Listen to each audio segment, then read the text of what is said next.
Hi and welcome. This is Friday, November 29th. It's the day after Thanksgiving. I hope everyone had a wonderful Thanksgiving. I enjoyed mine a lot with family and friends. Today's video is about the biggest lessons that I learned from being married for 30 plus years. I always lose track. It's crazy. I think I think it's been 34 years that we've been married. We've been together longer than that. But the biggest one of the biggest things that I think is the most important, and a lot of people I think will tell you the same thing, is communication. It is important to communicate and to communicate properly.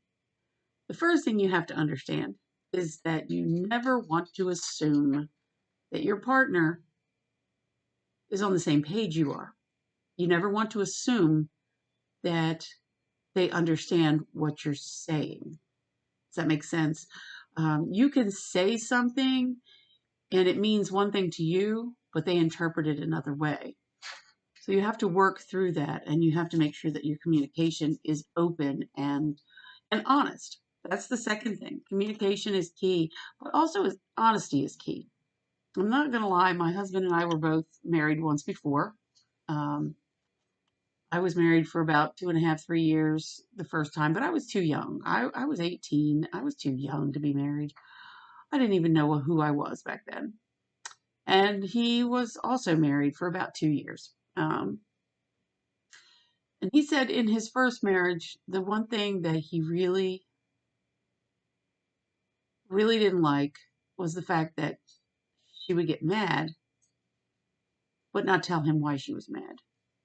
Now, of course, this is his perspective, not hers. I don't know her perspective. I've never talked to her about that, but that was his perspective. He knew she was mad at him, excuse me, but he didn't know why. So I think you need to communicate why you are upset or why you are happy to reinforce that behavior or not reinforce it. For example, if it's something that's negative, but talking to them is important. How can they change anything if they don't know why you're upset with them? Not talking to them for 2 or 3 days does not make them realize what they've done. It just doesn't. They remain confused. Um, so the first thing is communication is absolutely key. The second thing that I would say is being honest is key. Never, eh, you know, n- never lie to them about how you feel. Never say it's okay because they take you at your word. Men are different than women. And thirdly, there's a third one, and it would be so we got communication, then we have honesty, and the third one would be to never assume that they understand where you're coming from. They do not. They are men. Not degrading men. I love men. Men are just different than women. They don't interpret things the way we interpret them. So you have to sit down and both of you have to be willing to communicate. So communication, honesty, and being clear. Being clear about what you mean.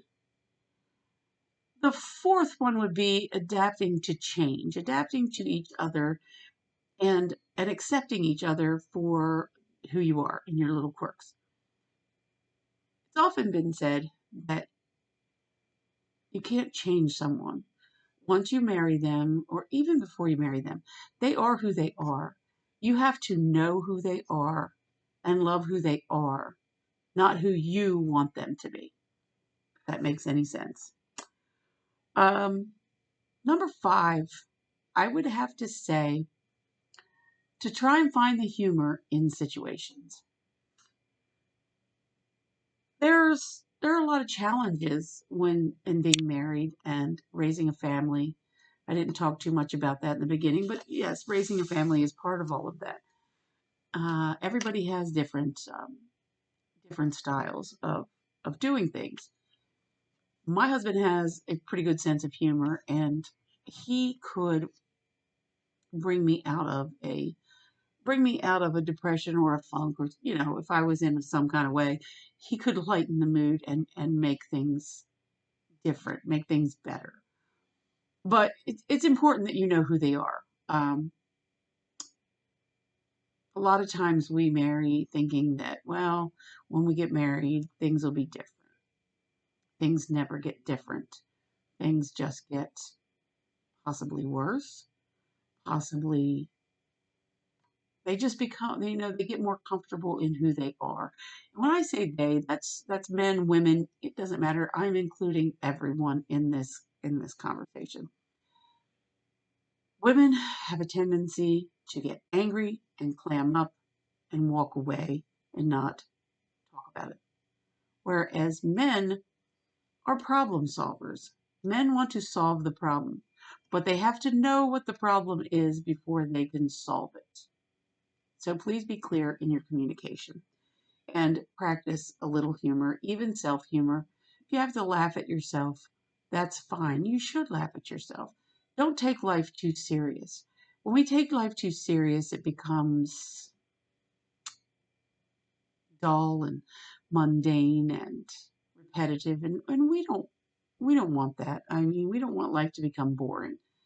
And in the 30 some years that I've been married to my husband, I have to say, from my perspective, and I've talked to him about this too, we both agree that life together has never been boring.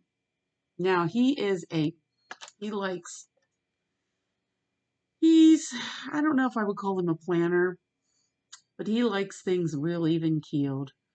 And I am a fly by the seat of my pants kind of person. I am, if I had to describe myself, I would say I'm all over the place. I might get up in the morning and say, we're driving to Gettysburg. That's about 2 hours from here. He has learned to just go with the flow and enjoy it. And he jokes with his friends about how there's never a dull moment. I never know what I'm going to be doing. I just go with the flow. And he's told me he's always enjoyed everything.